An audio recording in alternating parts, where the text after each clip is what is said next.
Comece a incluir as pessoas no que precisa ser mudado. Acho que se você começar amanhã, escolha uma dor muito latente no seu negócio, ou convide as pessoas abertamente para falar o que você mudaria na nossa empresa. Oi, pessoal, eu sou a Camila Besselé, sou gerente executiva de marketing e head de inteligência de mercado aqui da CIT, e você está escutando ou vendo mais uma edição do nosso podcast. Hoje o nosso papo é sobre eficiência digital e inovação com dois grandes convidados. Eu estou aqui com o Wellington Borel, gerente de inovação na Sul América, e a Ana Marafiga, minha colega aqui, gerente executiva e head de design na CIT. Olá, gente. Um prazer enorme estar aqui com vocês e reencontrar alguns amigos, Aninha. Estou super feliz de estar aqui dividindo essa mesa para a gente falar de assuntos bem bacanas sobre inovação. Obrigada, Borel. E você, Ana? Bom, gente, muito obrigada por estar aqui hoje. Agradeço as pessoas que estão nos acompanhando também. E a gente vai discutir um assunto muito legal, que eu adoro falar, que é sobre inovação. E feliz de estar com o Borel aqui novamente, né? Que a gente já trabalhou junto. Então, vai ser muito legal. Bom, vamos lá. Gente, a Sul América é uma empresa de 127 anos que entrega saúde integral para mais de 7 milhões de clientes por meio de produtos de saúde, odonto, vida, previdência e investimentos. Completaça, né? Então, para aquecer aqui a conversa, Borel, conta um pouquinho da sua agenda e dos desafios que você tem lá à frente dessa área de inovação nessa super empresa aí. Eu vi que você tem bastante experiência, né, nesse assunto, e só na Sul América já são 7 anos nessa frente, né? Verdade, verdade. Eu costumo dizer que 127 anos só é possível chegar, uma empresa, uma organização chegar a essa idade se ela for inovadora, né? Não faz nenhum sentido, né? Que é o grande desafio da inovação. Continuar dando dinheiro e continuar no mercado, né?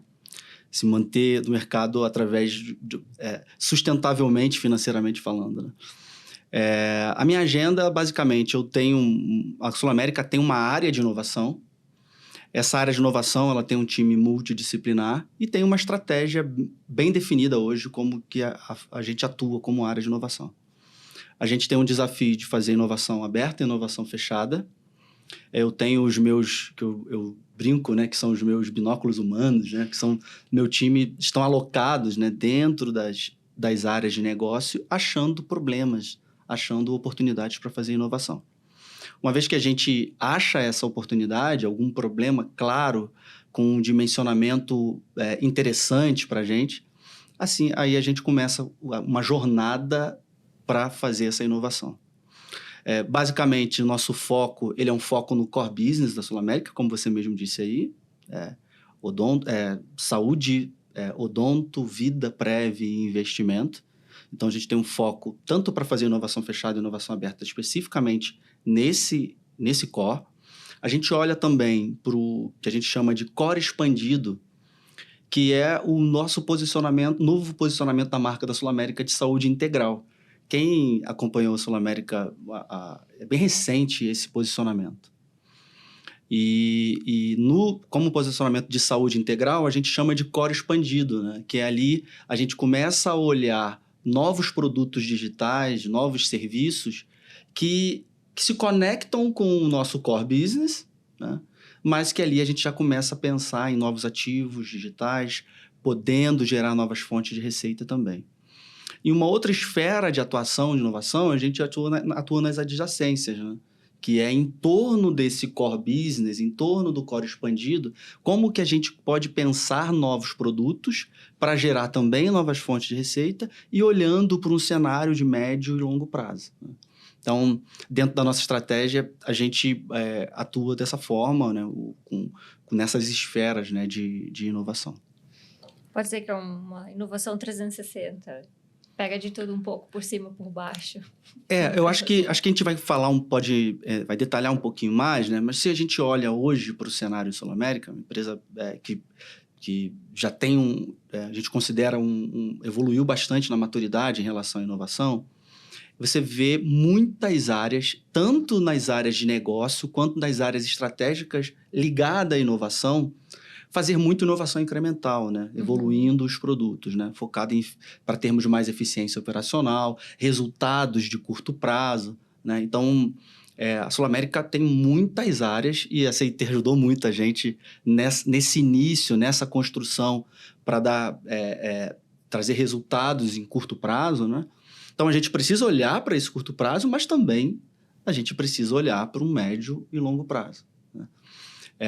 E aí é bom sempre destacar, né? Quando a gente começa a olhar para médio e longo prazo, o que acontece é que quanto para mais longe, né? Quanto mais tempo levar nesse processo de inovação, significa que, cara, que tem um risco muito maior na identificação das oportunidades de inovação, né? Então, é esse o desafio, essa é a minha agenda com o meu time. E a gente se posiciona muito também com foco e a gente está percebendo que a própria Sul América está crescendo a procura em relação à inovação aberta, que é muito mais rápido, né? Quando a gente fala de inovação fechada, a gente tem todos os recursos para poder resolver aquele problema ou aquele desafio através de inovação. A gente vai usar toda a estrutura da organização para isso. Mas quando a gente fala de inovação, tem uma vantagem e tem uma desvantagem.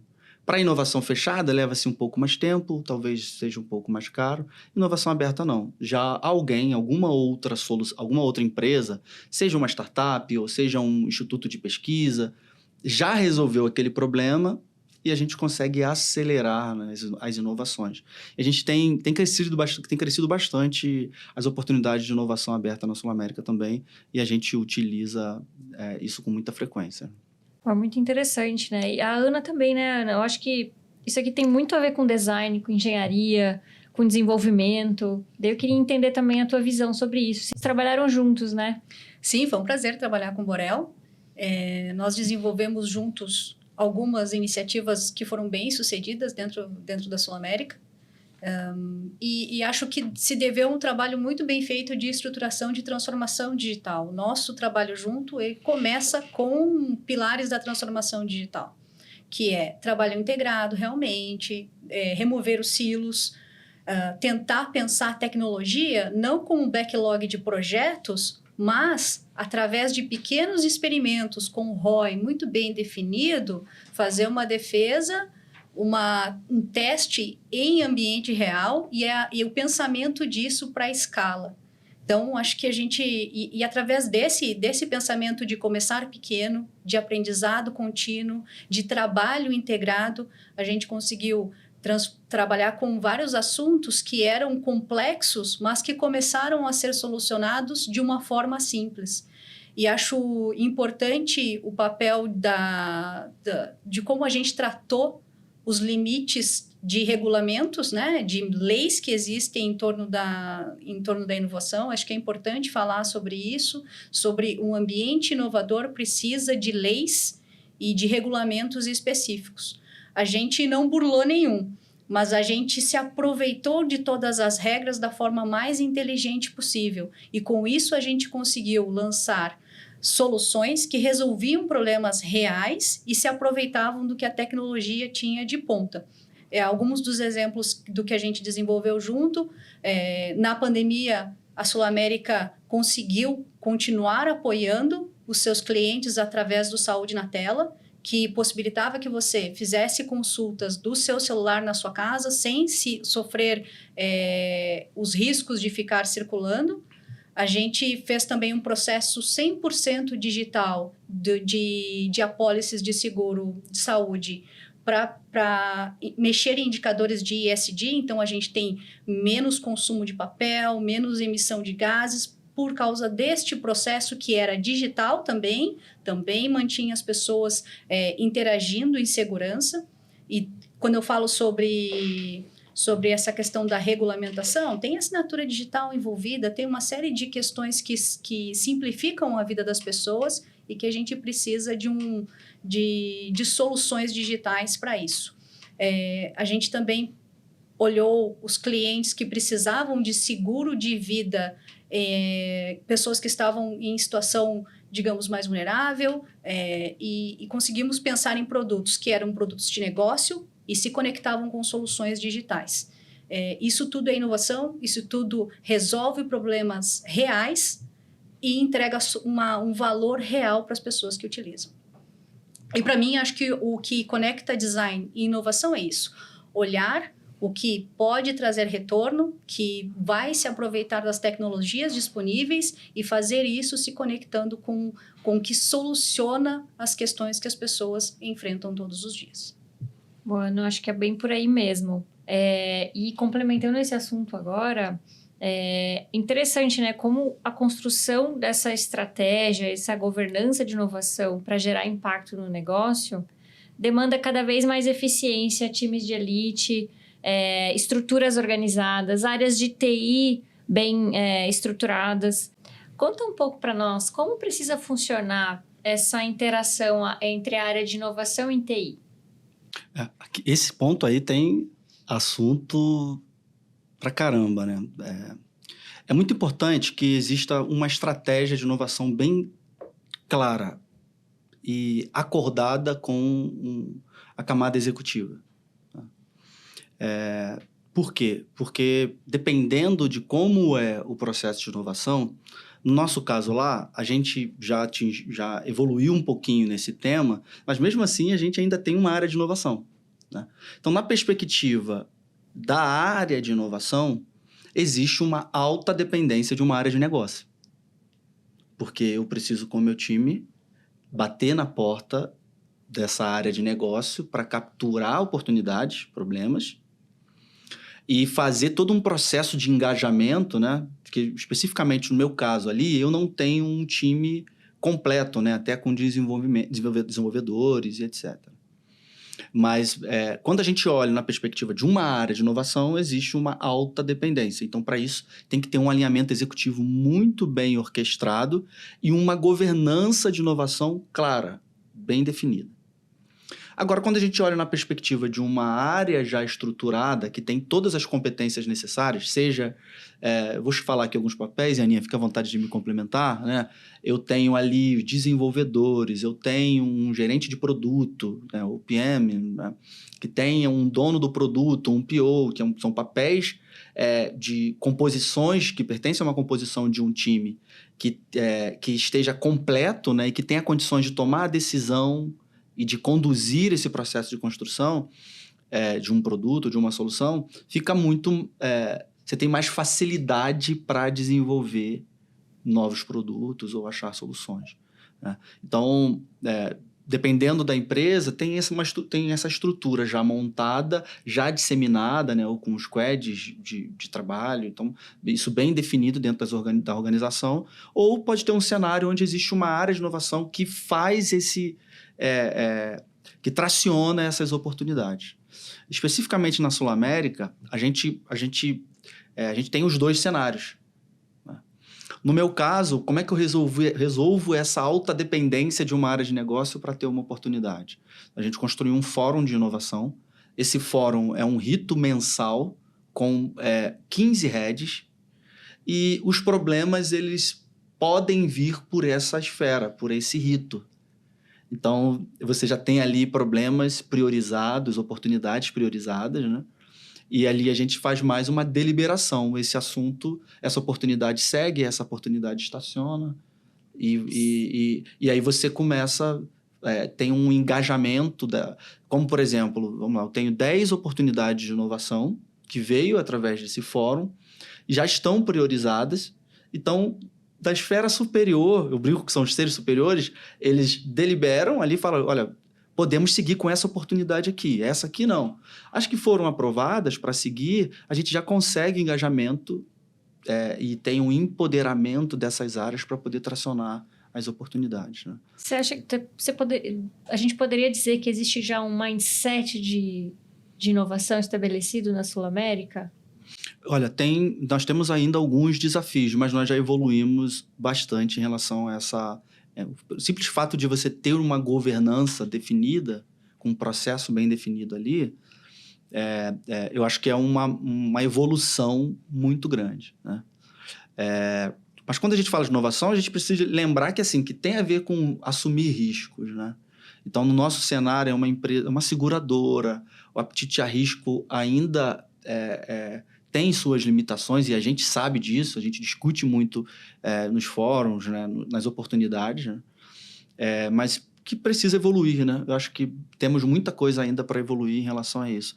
Mas a governança, acho que é um passo importante e a gente tem clareza exatamente. Hoje, por exemplo, eu tenho 9 projetos ativos no meu funil de inovação, né? Alguns deles em diversas etapas, alguns em discovery, alguns já em experimentação, alguns já estão sendo implementados esse ano. Mas a governança ajuda, dá uma segurança enorme para a companhia para poder tracionar os projetos, né?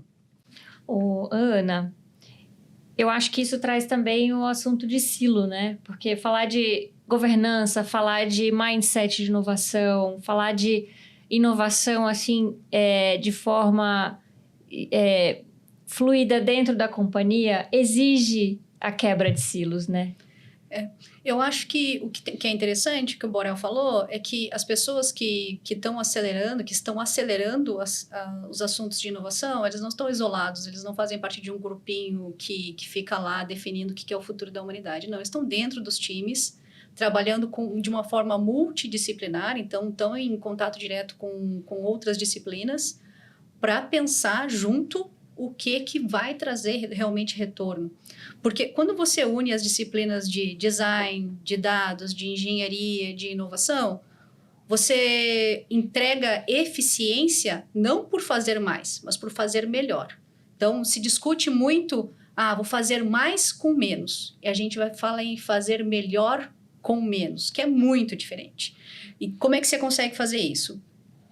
Fazendo as pessoas conversarem e elas trabalharem juntas, não para responder, mas para entender as melhores perguntas a serem feitas. E isso faz com que você tenha não um backlog maior, quer dizer, um conjunto de soluções tecnológicas maior a ser desenvolvido, mas não, você pensa melhor, faz recortes melhores que entregam soluções e geram aprendizado. O aprendizado é muito importante quando a gente fala de unir as disciplinas e gerar mais eficiência. Mas eu queria responder a sua pergunta, a pergunta que você fez, como é que é a relação de inovação, design e engenharia? Já foi uma relação mais calorosa, assim, já foi mais, com mais atritos. Hoje em dia, a gente trabalha de uma forma melhor, porque a gente senta nas cadeiras em conjunto, pensa em conjunto como é que é começar pequeno, e conseguir, através desse começar pequeno, mais dados, mais informações para melhor tomada de decisão, priorização, entendimento do que precisa para a escala, e aí sim, quando vai para um trabalho de desenvolvimento para a escala, para um número muito grande de usuários, já vai com um conhecimento mais pré-estabelecido e com a união do que a escala vai me entregar de resultado, que é o que convence as pessoas de negócio. Então, todas as pessoas trabalham junto, pensando em como é que elas entregam mais resultado junto, né? Não ficou, eu vou entregar a melhor experiência isoladamente, mas sem resultado financeiro. Eu não vou entregar melhor resultado financeiro, mas sem uma solução tecnológica de ponta. Não, as coisas elas acontecem juntas. Me permite um complemento aqui, Daninha? Tem um aspecto de aprendizado e quando você fala em inovação, você, por exemplo, quando faz um experimento e aquele experimento ele não é bem sucedido, seja ele por qualquer motivo, a mentalidade do time, das pessoas que estão envolvidas ali é que, caramba, o que nós aprendemos dali? E aí a mentalidade muda no aspecto de você deixou de gastar talvez X mil reais por causa daquele experimento barato, curto, com a melhor estratégia. Então, e por isso que é importante ter uma discussão também sobre cultural, né, sobre esse processo, né? No nosso caso lá, a gente percebe que cada vez mais as BUs, né, as áreas de negócio, elas, eu vejo de uma maneira muito natural as pessoas fazendo design thinking, tendo uma preocupação em fazer bons discoveries, conseguir mapear bem um problema. um pouco na origem de quando a gente nasceu e até com a parceria aqui com a CIT, que quando a gente tinha a garagem aqui, tinha o nosso compromisso, ele era um compromisso um pouco com a tecnologia, né? De habilitar uma tecnologia lá no início, nos primórdios, né? E à medida que você começa a entender que a inovação, a tecnologia, ela habilita, né, você fazer as inovações, você precisa começar a ter as discussões para trazer o impacto no negócio.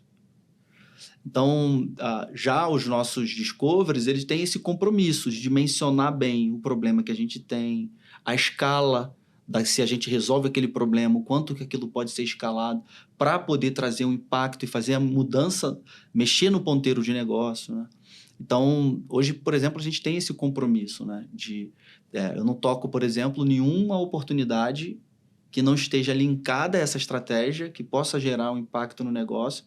E é uma evolução, né? Que a gente está conseguindo desenvolver bem lá. E é um ponto que eu queria complementar aí do que a Aninha falou. Eu acho que é bem interessante. Eu acho que só faltou a gente tocar no assunto do equilíbrio do business as usual, ou seja, do core e dos assuntos de inovação, né? Quando a gente faz essa quebra de silos, trabalha junto, consegue testar as hipóteses antes de levar elas para um desenvolvimento para escala, a gente consegue criar um relacionamento muito mais harmônico com a tecnologia, porque as pessoas já têm esse compromisso de desenvolver uma série de soluções que as pessoas já estão precisando agora, e quando você pensa num horizonte mais alongado, coisas que vão trazer um resultado mais para o futuro, fica mais difícil fazer essa negociação. Então, com esse tipo de abordagem, a gente consegue ter um relacionamento muito mais harmônico com o desenvolvimento do que eu preciso agora e o desenvolvimento do que eu vou precisar para o meu futuro. Bom, ouvindo vocês aqui, eu não posso deixar de destacar o asset central disso tudo, que são as pessoas, né? E ao falar sobre pessoas, é natural que a gente também tenha que falar sobre uma cultura que promova a segurança psicológica, né? Ou seja, empresas que permitem que as pessoas de software experimentem, falhem, aprendam nesse processo, né? E que tenham um ambiente seguro para que os resultados venham melhores, né? Então, qual é a opinião de vocês sobre a ordem desses fatores, né? Mais eficiência, mais segurança para as pessoas ou mais inovação? Eu acho que essas coisas elas se complementam, né? Tem uma discussão importante em relação a isso, e que gera muito conflito, e também relacionada ao interesse na camada executiva, né? Ou dos investidores, por exemplo, que querem um retorno, né? Eles querem um retorno rápido, né? E a discussão de retorno, por exemplo, a inovação, ela não é da mesma forma que projetos tradicionais, porque a gente está falando de oportunidades com muita incerteza, né? Então, é muito importante que tenha um ambiente seguro para quê? Para o aprendizado. O compromisso é um compromisso com o aprendizado. E eu, particularmente, quando começo a discutir e você percebe que a gente pode cair numa cilada, né? Quando você vê uma área de negócio querendo, de fato, resolver um problema real ali, que talvez esteja doendo muito, sangrando muito financeiramente para aquela área, e querem já achar soluções e já colocar em produção, já colocar numa esteira e publicar isso, né? E você falando, calma, vamos experimentar primeiro, né? A gente pode estar errado. E você ter a capacidade de dar essa segurança para as pessoas do seu time, né? Que, cara, o compromisso é com o aprendizado, vamos definir bem as nossas métricas de sucesso em relação aos experimentos que nós vamos fazer, e se nós errarmos, né, nós falamos até já um pouco sobre isso, foi um aprendizado, deixamos de gastar muito mais sobre aquele problema que a gente quer resolver, e você trazer essa segurança. Mas para isso acontecer também, obviamente, precisa ter uma conversa com a alta liderança para que eles entendam que o retorno sobre os investimentos para a inovação, ele não é como um projeto normal. O risco é muito maior. E a gente precisa dar essa segurança para as pessoas que estão envolvidas nesse processo, né? Eu costumo ter provocar nessas discussões, né, com a alta liderança, obviamente quando eu tenho oportunidade, ou até mesmo com a área de negócio que precisa daquela solução ou daquela inovação, eu falo assim, olha, calma, pode ser que a gente não acerte, ou o que a gente está buscando, ou que a gente descobriu aqui como solução, não seja a solução ideal, e tudo bem. Então, é muito importante ter essas conversas. Eu diria que são as conversas difíceis, né? Tendo essa necessidade de entregar resultado muito rápido. Só destaco que uma organização que... até as que não têm o fim financeiro, o objetivo financeiro, elas querem continuar de pé. Então, na perspectiva do executivo, ele quer o retorno rápido. Mas a gente precisa cadenciar e entender essa necessidade. E isso, obviamente, passa também em termos de pessoas com informação, com essas informações sobre o processo metodológico, né? E deixar um ambiente seguro para as pessoas que estão trabalhando ali no projeto. Eu já discordo. Tô brincando. Mas eu tenho uma opinião muito forte que começa com o ambiente seguro. Acho que é o mais importante. Acho que você só habilita inovação e eficiência real que evolua se você habilitar um ambiente seguro. Porque se as pessoas não estiverem seguras, elas vão burlar as medições. E possivelmente elas vão estabelecer medições sobre coisas que não são tão relevantes assim. A gente já viu alguns processos que medem a quantidade de funcionalidades entregues. Ok, mas isso quer dizer que você foi mais eficiente? Talvez não. Você tem entregado mais coisas para eliminar mais o backlog para conseguir atingir as suas metas. Mas se você habilitar um ambiente seguro, conversar sobre as pessoas, sobre o que será medido, fazer com que esse processo seja colaborativo, que elas consigam trazer a opinião delas, influenciar nas melhorias, aí sim. Porque quando a gente faz as coisas procurando o melhor, possivelmente a gente mude a forma como nós fazemos as coisas e no início a gente não vai ser tão eficiente. Mas se a gente tiver esse processo onde... nossa, eu posso errar e eu posso falar que isso aqui aconteceu, que não foi da melhor forma, que eu errei aqui, todos aprendem, e aí acho que concordo 100% com o Borel, que o processo de aprendizado ele é muito importante para a eficiência, mas o ambiente seguro é o que vai fazer com que as pessoas compartilhem seus erros, melhorem o jeito de fazer as coisas, sejam mais eficientes, entreguem mais resultado, abram espaço para inovação. Quando a gente pensa na aviação, todo o processo todo acidente ele é devidamente estudado. Não para encontrar culpados. Obviamente, no meio do caminho, talvez se chegue a alguma culpa. Porém, para entender qual foi o erro. O que a gente pode fazer diferente para que as coisas tenham um resultado diferente? Eu não posso esperar um resultado diferente fazendo a mesma coisa. E a evolução da eficiência, ela traz isso de o que nós tivemos de aprendizado, podemos fazer melhor, mais rápido, mais eficiente da próxima vez. E isso não ser um processo que aterroriza as pessoas. As pessoas só vão dar o seu melhor se elas se sentirem seguras, se elas tiverem abertura para compartilhar os aprendizados e os erros também, porque começa com o erro, e elas entenderem a necessidade de serem mais eficientes. Se alguém chegar hoje no nosso trabalho e falar assim, eu vou começar a medir tal coisa, eu não vou me sentir segura nem feliz, e eu vou começar a procurar um número, não o propósito do número. Então, o propósito das coisas tem que estar conectado ao que eu quero ser eficiente em. Isso tem que ser um processo evolutivo, tem que ser questionado de tempos em tempos, e isso tem que promover o bem-estar das pessoas, porque pessoas felizes, elas trabalham melhor. Sensacional. Posso complementar? À vontade. Eu acho que também a liderança tem um papel fundamental, né? Porque quando a gente fala de inovação, a gente está falando de inovação de pessoas para pessoas, né? E ter essa capacidade de ter um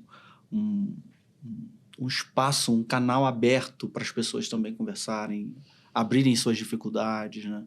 Porque se a gente pode cometer o erro, né, de só olhar ali pro... Cara, obviamente que a gente tá num ambiente profissional, as pessoas estão ali para trabalhar, né? Mas as pessoas têm dificuldades, as pessoas têm problemas. E esse processo, ele precisa ser humanizado para que tenha esse ambiente seguro, que a Ana falou brilhantemente. Então, acho que é muito importante a liderança abrir um canal, se expor também em vulnerabilidade, porque a gente também, eu que sou líder também, sou um líder, às vezes a gente acha que tem a solução para todas as coisas, e cada vez que eu me vejo cada vez mais indo para reuniões super aberto, sabe?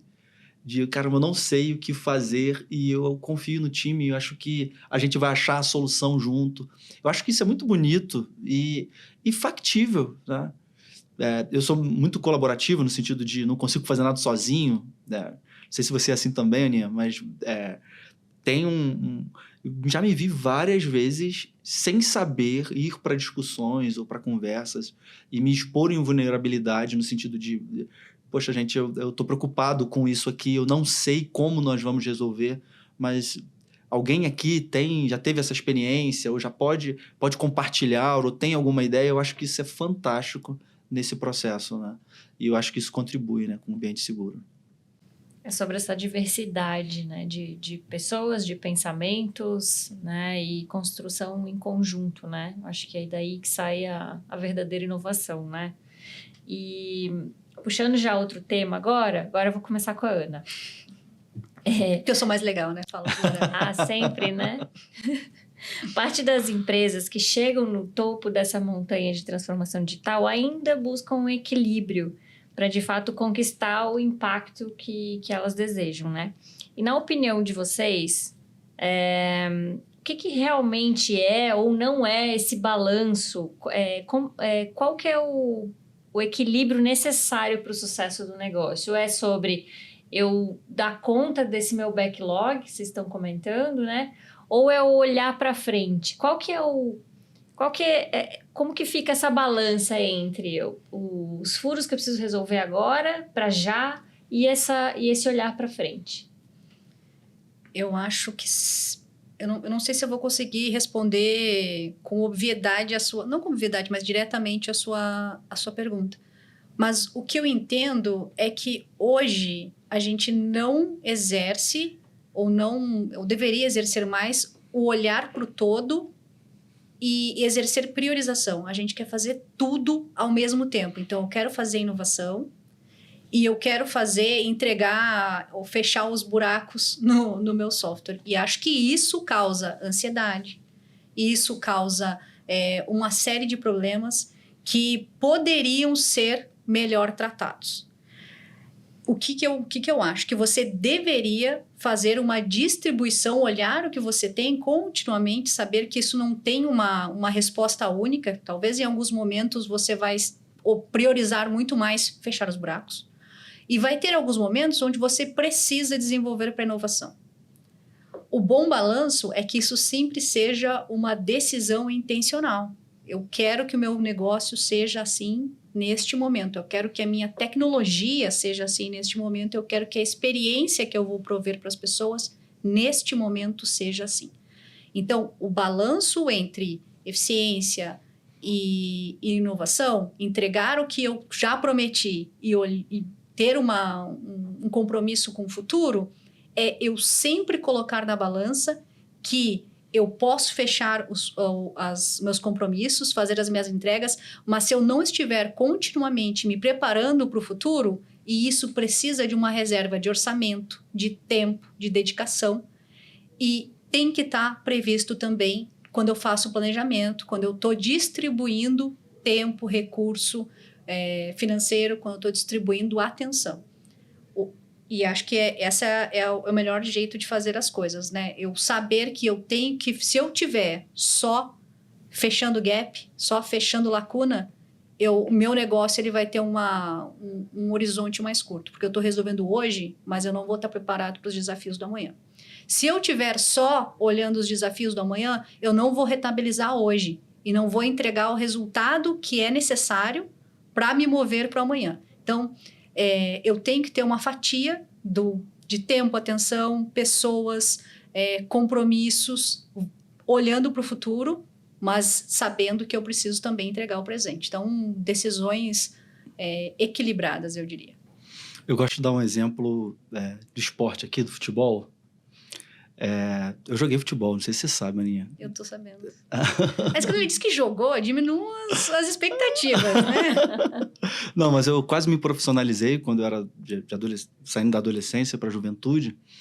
E só para dar o exemplo do futebol, né? Eu sou destro, né? Mas para o futebol, por exemplo, o atleta que se destaca, o que pode ter um resultado maior, é o jogador que chuta com as duas pernas, né? Ele consegue chutar com a direita, né? Ele consegue chutar com a esquerda, se destaca mais, tem mais possibilidades, né? Mas eu nunca chutei muito bem com a minha perna esquerda, mas com a direita eu me garantia, né? Então, se a gente quer entregar um resultado, né? Ou se posicionar como uma empresa inovadora, entregar os resultados ali, é importante com que a gente explore sempre mais de uma possibilidade, né? Então, é uma discussão sobre ambidestria. Então, eu preciso olhar para o curto prazo, para a eficiência, e talvez esse fosse meu lado direito, que eu chutava bem, que a empresa tem todos os recursos para poder entregar de maneira mais rápida, em curto prazo, mas ela precisa também estar preparada e não pode deixar de olhar para o que está mais lá na frente. O futuro. O que pode desconstruir o negócio, ou desconstruir de uma maneira positiva, né? Achar novas fontes de receita. E aí tem as indicações, né, de boas práticas de mercado, né? Algumas recomendações que 70% você olhe para o core business, né? 20% você olhe para os mercados adjacentes e 10% olhe para o transformacional. Tem algumas práticas, mas no fundo, cada organização tem que achar qual é o foco que ela vai dar, ou que dentro da capacidade que ela tem e dentro das discussões estratégicas que precisam ser feitas. No meu exemplo lá, por exemplo, eu não olho para o transformacional. Eu só vou até adjacências. Mas foi uma decisão nossa, com um cenário nosso de Sul-América. Mas é importante fazer essa diluição, né?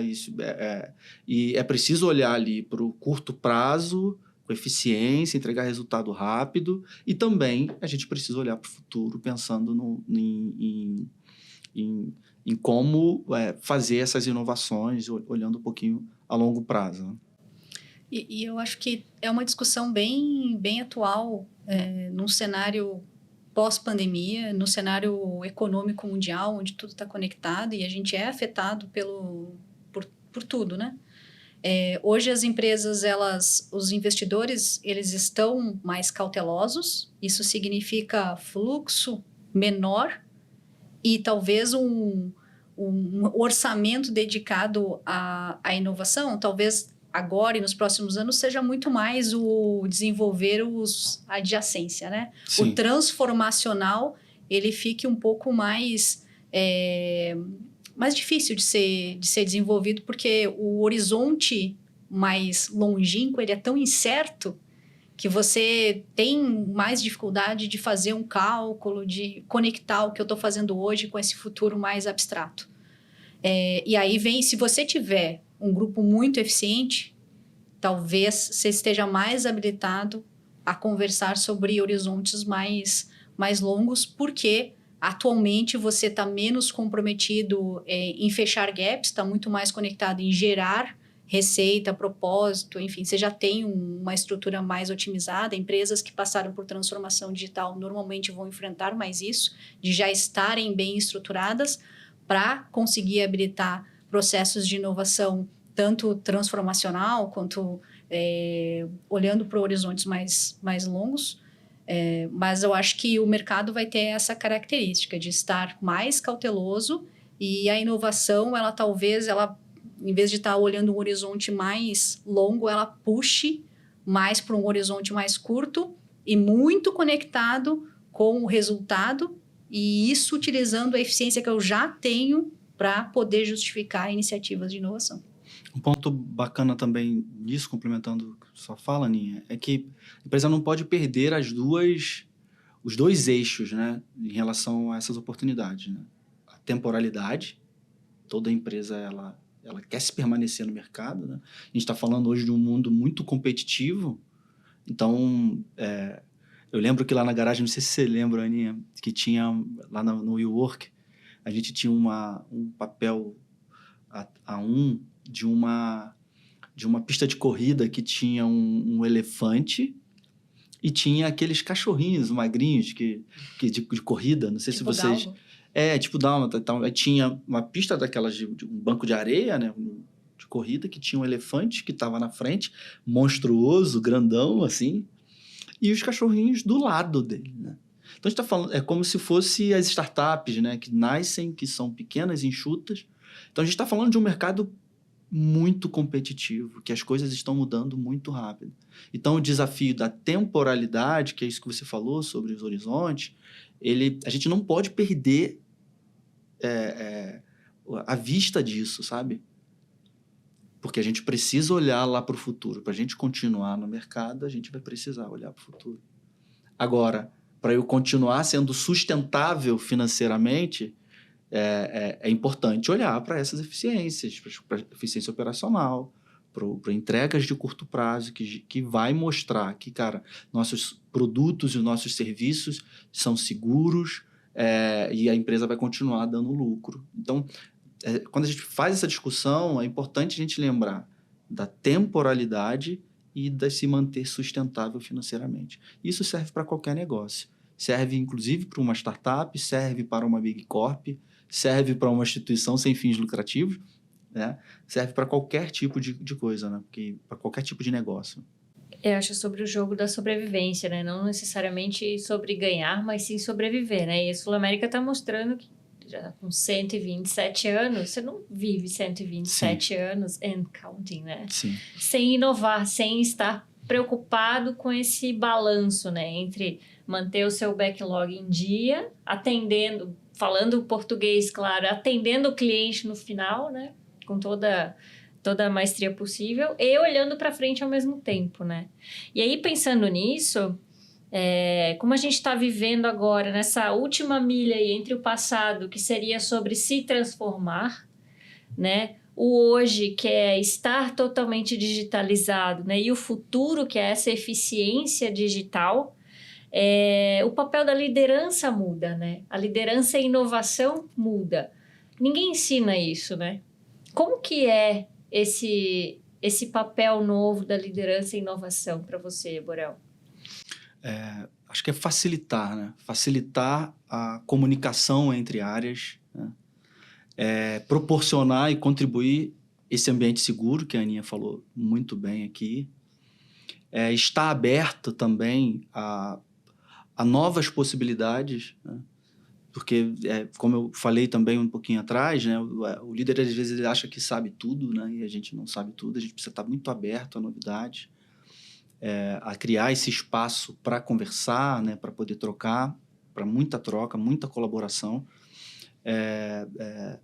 E também, acho que abrir um caminho também na organização, talvez juntamente com o RH, para disseminar esses novos conhecimentos, né, de metodologias digitais, cultura do erro, né, explicar um pouco mais sobre, talvez, apetite a risco, né, porque se você quer inovar, você precisa ter um apetite maior a risco. Em especial, por exemplo, inovação aberta é muito complexo, né, você conseguir, dentro de uma organização que tem a sua governança muito bem definida, os processos muito amarrados, não bate, né, ali aquele apetite a risco com processos muito engessados, né? Então, provocar para que a gente tenha, para que a organização tenha um pouco mais de apetite a risco e ter esse tipo de discussão. A gente tem algumas parcerias interessantes que ajudam a gente lá a fazer essas discussões mais difíceis, né? Como eu falei, uma empresa de seguro, um pouco apetite a risco, um cuidado, né? E é super natural entender isso. Mas como é que eu vou, por exemplo, fazer inovação aberta no meio de uma competição, né? Muitas empresas nascendo, atuando muito rápido, se eu não me expor mais ou se eu não tiver um pouquinho mais de apetite, né? Então, tem feito bastante conversas para que os processos sejam mais flexíveis e a gente consiga inovar de uma maneira mais rápida e melhor, né? Melhor. Não adianta ser só rápido.